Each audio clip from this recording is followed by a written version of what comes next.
তো হাবিব ভাই আজকে যে জামিয়া ইসলামিয়া দারুস সুন্নাহ মোহাম্মদিয়া লামারগাম জকিগঞ্জ মাদ্রাসাত দেখি আপনারা আইসেন আর এলাকার অনেক মানুষজন আপনি লইয়া আইসেন। তো আসলে কিতা মকসুদে আইসেন কেন? আলহামদুলিল্লাহ। আসলে আমরা তো একটা দুর্গম এলাকা, 1 নম্বর ইউপি।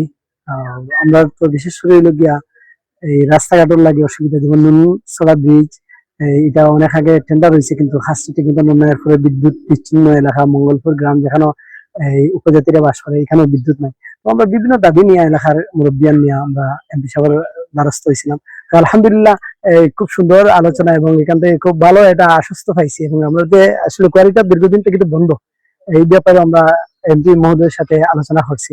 ফলে আমরা খুব সুন্দর এই জোর দিচ্ছেন আর কি, যে ইনশাল্লাহ এই ব্যাপারে তাই পদক্ষেপ নিবা। আর দ্বিতীয় হলো কি, এমপি হিসেবে যে প্রতিশ্রুতি দিছিল যে আমার ইনশাল্লাহ আপনারা সবসময় পাইবা, এই যে সাদামাটা যে সহজে এমপি হিসেবে যে পাইছি আমরা, আর সহজে হতা হইতে পারছি মন করলে, এটাই আমরা শুক্রিয়া জানাইলাম আর কি। কারণ আমরা আইসি কানাইঘাট উপজেলা শ্রমিক ট্রেড ইউনিয়নের নেতৃবৃন্দ, আমরা সবাই এখানে উপস্থিত আছি, এখানে আইসি।